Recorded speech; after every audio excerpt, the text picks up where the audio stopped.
We're live. We're live. I think we're live, right?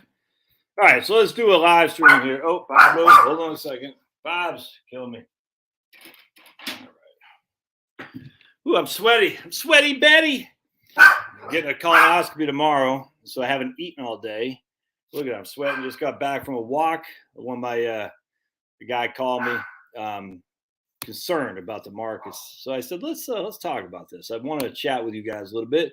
We just jump on here to make sure I turn on the monetization so I can get paid,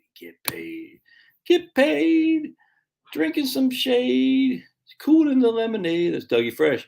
Dougie, 6 minutes, Dougie Fresh, you're on. Dougie, 6 minutes, Dougie Fresh, you're on. Oh, I'm at 69,503 subscribers. So if you know people, tell them to subscribe to my channel. I want to break that 70,000, huh? Don't hide me. Don't hide me under a bushel. Yeah, I might embarrass you a couple times. That's all right. It's okay to be embarrassed by your old buddy Josh. All right, so I want to go because my man called me. Actually, he left a voicemail with me yesterday. I could tell he's nervous, and it's okay. It's okay. Colonoscopy Kid, that's me, Denise. Get my colonoscopy tomorrow. Never had one. I can't wait. Haven't had anything to eat. Just got to drink liquids and broth. It's great. Yeah, I'm not hungry. So I might not be quite my normal low-key self because I have literally had nothing to eat. Nothing to eat. I feel like I'm back in ranger school with nothing to eat. And I just went on a 5-mile walk, which is why I'm sweaty, because that is super easy. That's not, yeah, maybe for chicks. For dudes, apparently not there, Denise. Must be nice. Must be nice to be Denise. Apparently for dudes, it's not super easy.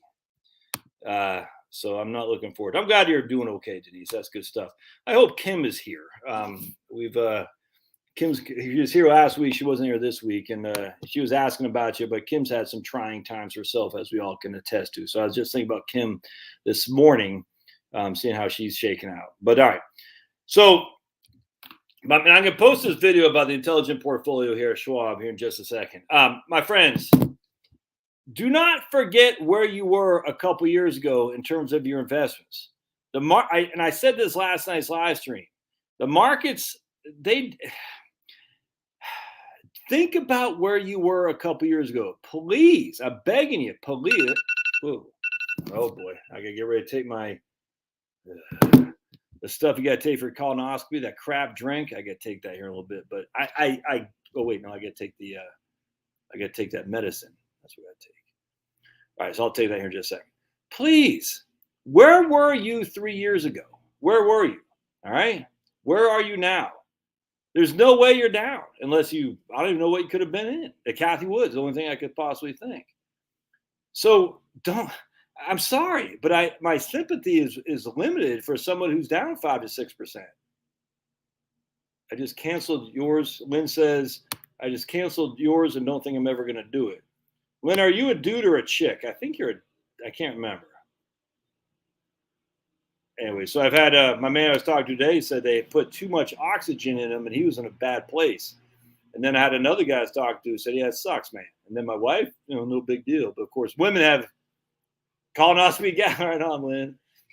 Of course, my wife has a bigger pain threshold than I do. I think I bet most women have bigger pain thresholds than most men. What, can I say that? Men and women, are they two separate things? Because they have babies. Crazy, huh? All right, please, I'm begging you, before you start flipping out, don't just look where you were 2 years ago. Never mind 5, never mind 10. Kevin just had his a month ago, and you live to tell the story, huh? Yeah. I bet it's all a scam. I think it's all a big money thing for the freaking doctors. I bet I bet there's nothing there. They're like, yeah, man, colonoscopy, come on in. Come on in. Let's see you naked. And we can stick something up your butt. And we can say, oh, yeah, no big deal. It's all a big scam. I'm somewhat being facetious, my friends, before you say, oh, my goodness, he doesn't believe in medical theory. All right. So my man was worried. He said, well, man, what was going on? I'm down from X amount. I'm down, what do you say, 5%, something. I can't remember. I'm down 5%. I'm like, dude, where were you 5 years ago? And then he's like, but look, they got all this crap in here because he has a Schwab intelligent portfolio. He says they have this, they have that, they have this, they have that. Why? I said, because that's modern portfolio theory. Modern portfolio theory says you have to basically to follow the SEC rules. You have to have assets diversified, spread over many different places. And some of those places can be like, what the hell? Why am I in this? Why am I in that? Why am I in this? Why am I in that? That's the way modern portfolios is. MPT, modern portfolio theory. It has to be like that. Or else they're going to say, oh, you took, or because they can't get sued. And also there's lots of people say there's this thing called a free lunch. And the video I'll post later today, I take umbrage with that, this idea there's a free lunch. There's just not, man. There's no free lunch. So when the market's, but right now there's no free lunch at all. Everything is down except utility stocks. That's it, or energy stocks. And yet energy stocks over the last flipping year of 10 years did nothing, man. Yeah, you got to maintain your sanity. You have to. This is nuts that people are, and I know it's nuts. I get it. I don't like to see my portfolio go down. So stop looking at the damn thing. There's nothing you can do. Nothing you can do. Stop looking at it. And anyway, so my man, turns out that Schwab Intelligent Portfolio sold them out of Cathie Wood. I said, well, hey, give him some credit there. And this is a good guy. I'm not bashing the guy. This is how we talked. I had to give him some tough love. I said, dude, they sold you out of Cathie Wood.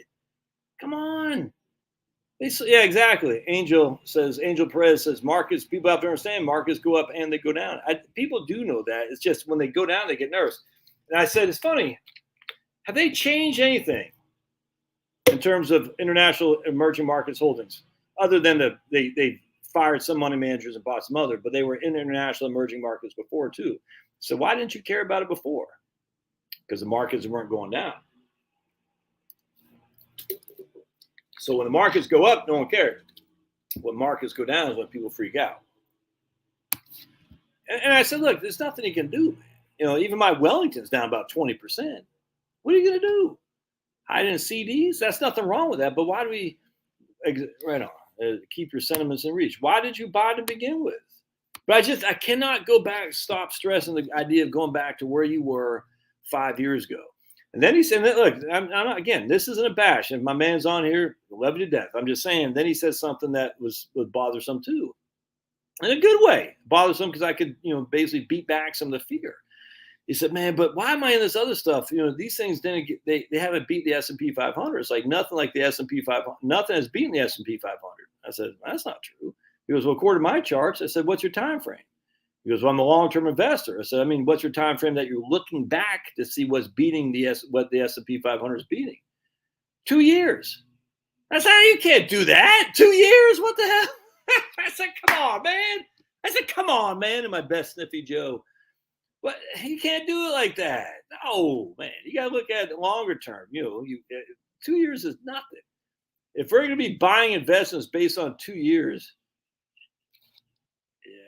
I have fuzzy dice. I didn't like the caffeinated ones. And actually, I don't need any more caffeine. I'm hyper enough as it is. And the fact I haven't eaten anything because I'm going to get my colonoscopy tomorrow. I'm even more like, woo, out of mind, out of body. Woo. Yeah, let the good times roll. Let the good times roll. Remember, was that Rick Ocasek? He was married to some hot chick, wasn't he? Oh, I can't say. My daughters got very upset when I said hot chick. I guess he was married to a good on the eyes. You can't say women anymore because not all of us are women. A good on the eyes birthing person. That's what I gotta say. Good on the eyes birthing persons. Hey, the thought of the colonoscopy is actually worse than the actual colonoscopy. You'll do great. A 20-minute nap, and you'll be done for another 10 years. Plus, a great example for the kids. I want sympathy to these. I don't want your good times. It's all good stuff. And look at Angel here. I don't want that. I want, man, Josh sucks. That sucks. You're going to be in a world of hurt. Exactly. I want people to be sympathetic. I'm not trying to do this. I don't like when they do the prostate thing either. Freaking, like, dude,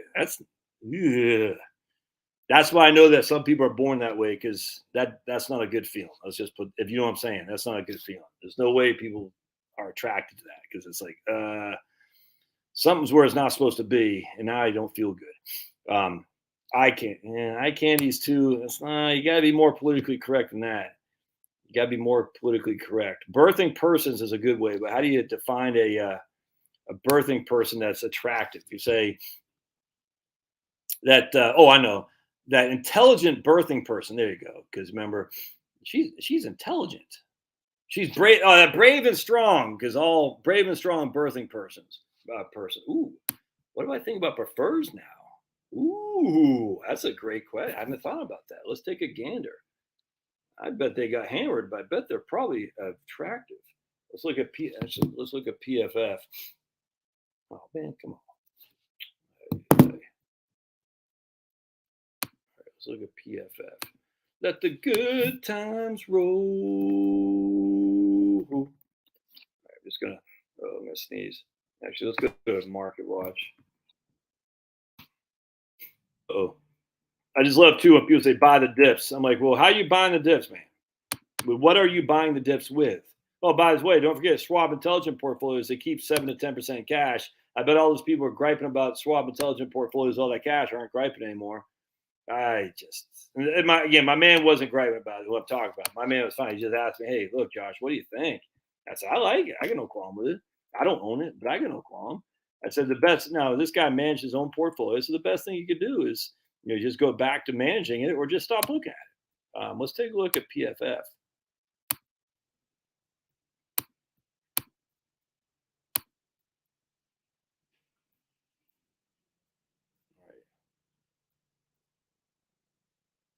Look at that yield. Ooh, 5%, man. Ooh. Ooh. That's what I'm talking about. All right, so let's see. Get out of there. Can we go to year to date? What's the year to date on this guy? You don't see that yet. Year to date. Get out of there. Can't see the year to date. Anyone see a year to date? Come on, come on,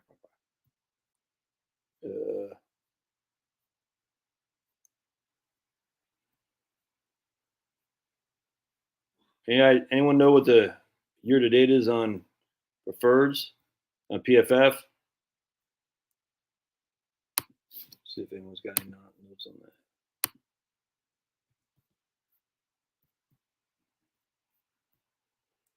Yeah, got an eye bond thanks to my previous video. Didn't get wiped 7 times, so I'll get the 9.62%. Jeez, man. Oh, that'd be sweet. Inverse woke ETF, yeah. Make sure I joke around the anesthesiologist to give me a double. All right. Preferreds are about down 9% year to date, says Molo. Yeah, look, man, I'm just gonna go back to what happened in 2000. Can we do this? No, let's just go to find it. All right, let's just hold on just a second. I'm gonna go back to finance.yahoo. Back to finance.yahoo.com. Because I tell you, I had a bunch of prefers for clients when I was a broker. I love prefers, and we got spanked in 2008. Spanked. But you know what? The interesting thing is, don't forget the preferreds, because the dividends were still paying 1 cent a share at these banks. The preferreds still paid their preferred dividend, if that makes sense. So the yields in the midst of 2008 were freaking through the roof. Not different than what happened at the end of in March of 2020. With the yields way up relative to the price, because the yields didn't change. The price did, and that was a huge bonus there. All right, so let's look at performance. Yeah, 2008, only down 23%. I'm surprised by that. I'm amazed because I didn't own PFF back then. I only owned individual prefers. Yeah, dude, I'm a big fan. Big fan of where'd you? Yeah, how come I couldn't get that? Where was that? Yeah, prep for the colonoscopy is definitely worse than the procedure. Yeah, because I can't eat. It sucks. I like to eat. And I was gonna make this. I made some pulled pork yesterday, my Ninja Foodie, which freaking kicked ass. I was gonna make this roast chicken, whole chicken, with some barbecue sauce in my Ninja Foodie today. And I was like, yeah, let's go. And then my wife said, oh wait, you got your colonoscopy, you can't eat. Anyway, so the point being is, but don't forget, right now, my friends, you can still get a 3-year on a 10-year treasury. right? So right now the 10-year Treasury is paying 3%. Excuse me. So hold on a second. Wait, the Nasdaq's now up since we started talking. Yeah, look at Josh. Since we started talking, the Nasdaq has gone green. Yeah, look at that. Look at that. I am the Nasdaq whisperer. Anyway, I just invite you guys to look at what has happened over the last 5 years. And it sounds like most of you guys, at least in the comments, are doing okay. I just invite you guys to say, hey, look what has happened over the last 5 years before you freaking jump ship. Now, that doesn't mean you don't jump ship. If it's making you not sleep at night, then get the hell out of there. If you feel like you're paying a Schwab investment portfolio or intelligent portfolio or Vanguard personal advisory service or anything like that, and you're losing money, then you can lose money too, just like I did. I bought UGI. I sold Exxon, bought UGI. After I sold Exxon, it went up 50%, and then UGI proceeded to fall 50%. It's great. Awesome. So I'm down 100% relatively speaking. So just, I mean, at the end of the day, it's just there's nothing to do. You know, the idea that I'm going to go to the bonds would give you the reprieve. Well, they haven't given us a reprieve this year. For the first time in history, a 60-40 portfolio is down like it is. Never before has this happened. Because generally speaking, bonds will give you the reprieve when stocks are getting hammered. It hasn't happened this year. Now, I fully expect it will, that the bonds are going to come back strong, which is why I went to Wellington to have some exposure to bonds. But I mean, I'm sorry. The idea that the bond decline hasn't already been priced into it is just, we've known now. They've telegraphed that they're going to raise rates. They've telegraphed it. And that's already priced into the price of bonds, which is why the bonds prices have dropped and the stock and the yields have gone up, because people say, oh, I'm not going to hold bonds when they're going to raise rates. Some guy was saying, who was it? And he should have known. I forgot who it was, but I was reading this article or comment. He goes, well, the price of bonds will fall tomorrow when the rates go up. I was like, what? So how do you, Anyway, so any thoughts, questions, comments? I just had to say, your ticker tape is slow, still down 80. That might be the Dow. I'm talking about the NASDAQ. NASDAQ's up 43. All right, cool. Yeah, so it's just, again, all right, look at that chart. That's a NASDAQ. Don't overlook here. Look at that. I mean, just don't overlook here. I freaking love VTV. Anything that's, I'm going to do a video later on, by the way, just reminding people how dividend yields work. And I'm not sure what the yield is on VTV now. I mean, I love VTV 100%. And I mean, you're getting more bang for your buck now than you were 6 months ago relative to dividend yields and whatnot. Huge fan, 100%. On top of the fact that the VTV isn't down nearly as much as VUG, because VUG so outplays VTV. That's why you just can't chase performance. You gotta just kind of try to look into the future 3 to 5 years, and recognizing for a couple of those years you might be looking like the redhead stepchild. But yeah, I've been arguing VTV since I've been doing this channel. This is my 5th year now. And VTV, I just like it. Dividend paying stocks, they underperform relative to growth. They still made money, and now they're not down nearly as much as growth stocks, and you're still getting a decent dividend at the same time. Big fan. Gold's down 2.61% year to date. Right on. All right, cool. Well, I 100%, Denise. And this is where Warren Buffett says is when the tide goes out, you see who's swimming without their shorts on. Because now, I mean, I'm sorry if a 5 to 10% decline is roughing it out for you, you're in the wrong place. You just now again, this could be I have no one in particular I'm talking about. I'm just saying you have to put it in perspective. Again, perspective, my friends. I mean, even to just look at Tesla, like I don't own Tesla, and I mean, but just to give an example, look, I mean, come on, I don't own it. I don't like Tesla. I think it's silly. But at the end of the day, for people, look at that chart. Amazon. Let's go back to Amazon. Does that mean it can't go down more? Of course not. Look at that. I mean, of course it can go down more. Uh-oh. Is this stream about the doing in the butt? Remember that song? For a long time, I said I would never hire somebody to mow my yard. I have someone mow my yard now. I'm getting rich and fat, I guess. Rich and fat. I'm rich. So rich.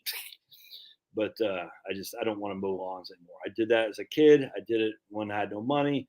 I got a little bit of money now. As long as I have a little bit of money, I'm paying somebody to mow my yard. Let's see. Tina, hey Tina. Josh says a colonoscopy scheduled. Yeah, tomorrow, the Colonoscopy Kid. But actually, I was just trying to calm people down, Tina, that I'm getting a lot of emails, and not a lot, and a couple of people call me, say, oh, and just concerned, not jumping off a bridge worried, just concerned. Like, what do I do? What do I do? I said, well, why were you here to begin with? Well, has anything changed? I just want to make sure that people don't forget where we were. Let's just we're going to look at the S&P 500 for simplicity. All right. How do you look at that? That little dip over here let's see if I can't hold it.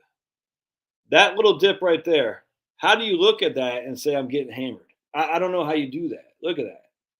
How do you look at this? Hey, look at that. Oh, don't have dirt in my nails. Sweet. How do you look at that right over here and say you're getting hammered? I just perspective, man. And I just got to make sure we get the perspective out there, because going down 10% is nothing. So what I tell everybody is, look, now's your chance.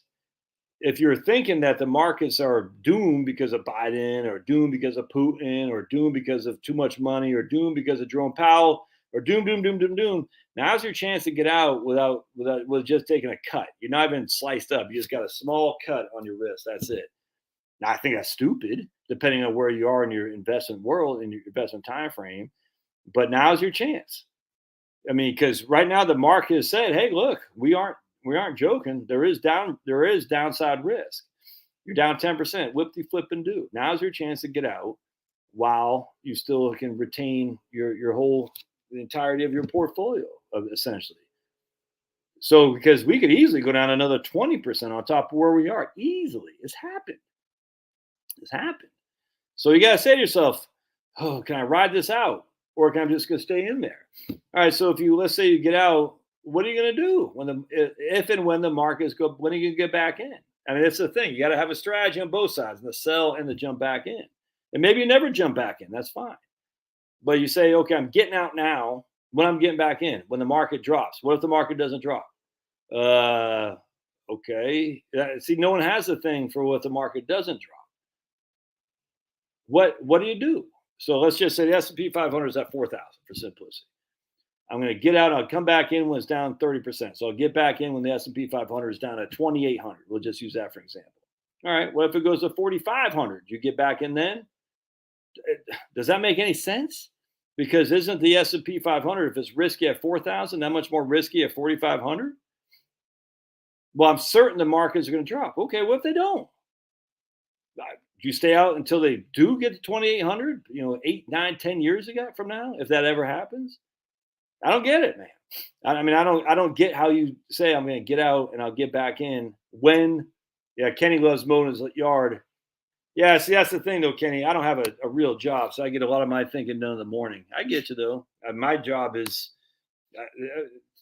and I do want to say thank you to everybody. It's amazing to me that some clown on YouTube with my dogs and my sweaty T-shirt, because I just got back from a walk, talk about getting a colonoscopy, can actually make enough money doing this that I don't have to get a crappy old job. And I get to read in the morning. I get to, it's fantastic. It just is great. And it's because of you guys. No other way around that. Can you hear those guys? Good times. Anyway, so I just want to thank you, because I used to get my thinking done mowing my yard too, but now I don't have to do that anymore. Hey, Pablo! Jeez Louise. All right, so got a hobble out for physical therapy, says Denise. Have fun at your colonoscopy. Right on, Denise. Well, good luck to you, man. Blessings. Bark. Hey. Ron says, oh, there's Ron. All right. Remember Ron from they're happy to have you home. Yes, they are. Absolutely. So let's see what Ron says. We busted Ron's chops not too long ago. Let's see what he says here. As long as the Fed does not get serious in fighting inflation, I will have a piece in commodities via PBDC. I don't know what that is. How does the Fed fight inflation? Anyone want? Literally, how does the Fed? Yeah, they are, Angel. How does the Fed fight inflation? Anyone want to take a guess? All right. Yeah, I don't know. Can you buy VTV at Fidelity No Commissions? Yeah, my man says he invests $30 a week to have someone else do it. 100%, man. 100%. And that, look, the minute the situation financially takes a turn for the South, I'll go back to doing it. I'd rather not. And folks, if you're in the deep South like I am, it's already freaking hot and humid, and it sucks already. I'm just telling you right now, man. Raise interest rates will fight inflation. You want to go with that, Maynard? Is that your final offer? Raise interest rates to beat inflation? Let's see what else anyone says. How does the Fed fight inflation? So we got one guy who says raise interest rates. Is that going to beat inflation? Raising interest rates. Let's see anybody else. All right, so we got. We'll send prayers and positive. Thanks, Tina. I had one years ago. I've had a fit test, collar guard. In recent years, the preparation is the worst part. Yeah, Oh yeah, right on. That's what they're going to. 100%. Exactly. Fight inflation equals print more money. Worked well so far because we weren't printing money over the last basically since 1965. Raising interest rates equals fighting inflation. I just went for a 2-mile walk and loved it. Yeah, man. I went for a 5-mile walk and I didn't love it so much. Not gonna lie to you, the heat, man, the humidity, and we're only getting started. By raising interest rates equals fight. That also means it's a clown show. At 100%, man. Exactly. That's why you Republicans there. All it takes is 10% of Republicans in California to leave and make the country red forever. Get out of there, Aqua Bliss, man. Be a patriot. Be a patriot, man. Do one for the country. Get out of California. Move to Nevada. Move to Arizona. Bring your red vote with you. Come on, dude. Move to Georgia. Get out of California. All right, so Ron says, fighting inflation, raise rates, and decrease their balance sheet. All right. So by raising rates and selling bonds, so what's the falsity of that, my friends? All right, so this is what we add. I'm so bored of talking about this because it just gets the same. All right, we're going to do it one more time. It's cooler in Maine this time of year. Right on, man. Are you up there right now or are you back in Tejas?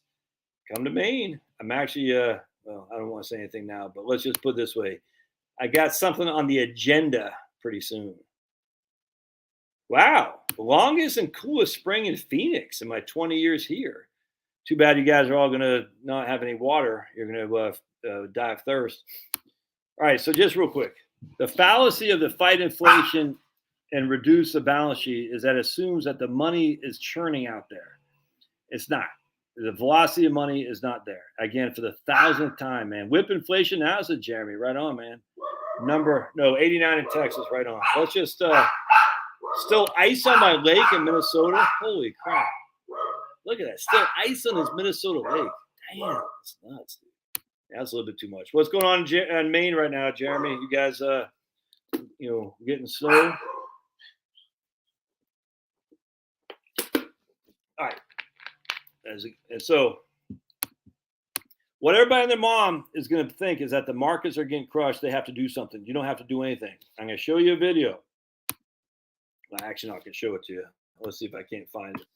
You should watch my man Louis Rukeyser. See if I can't find this. Hold on just a second.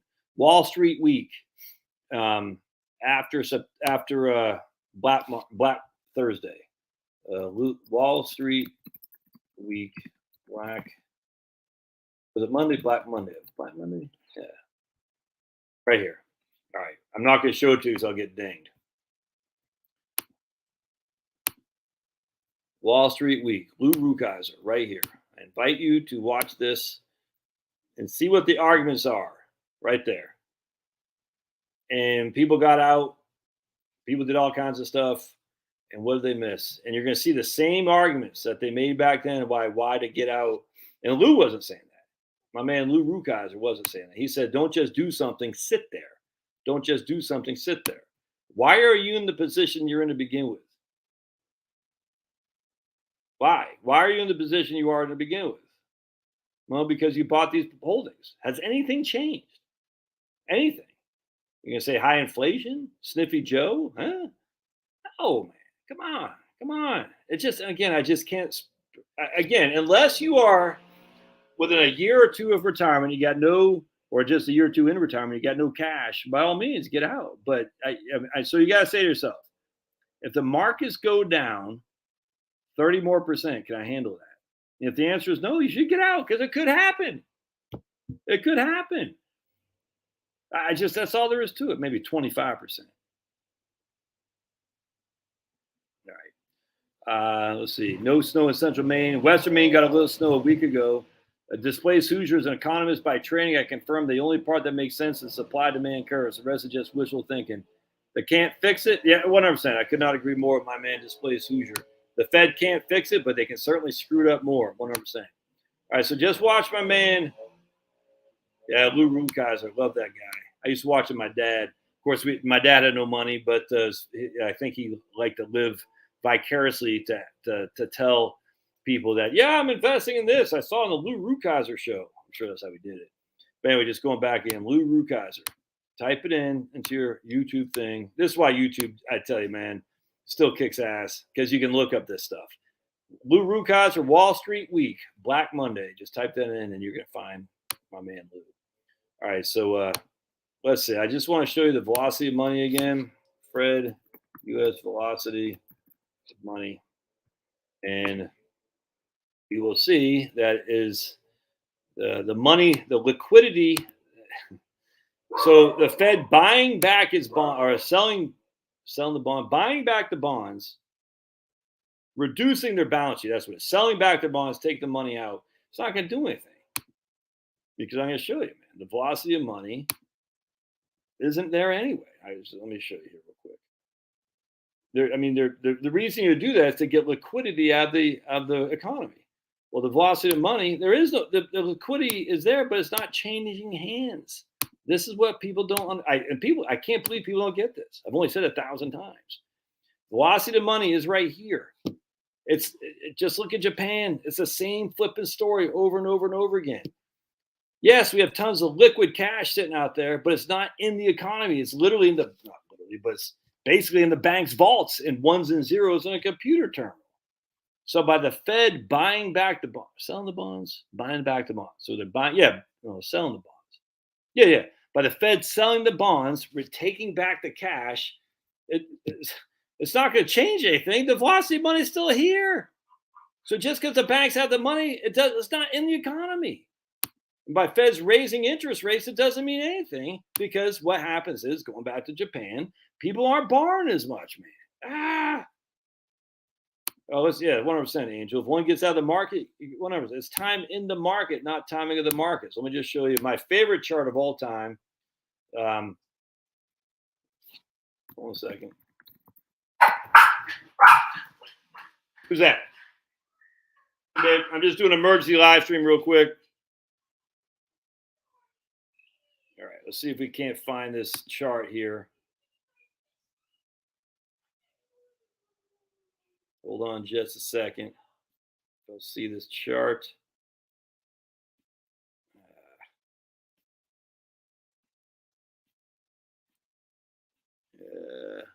It's not the right chart. Right here. Yeah, right here.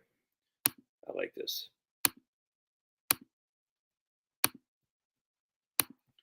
All right, so right here.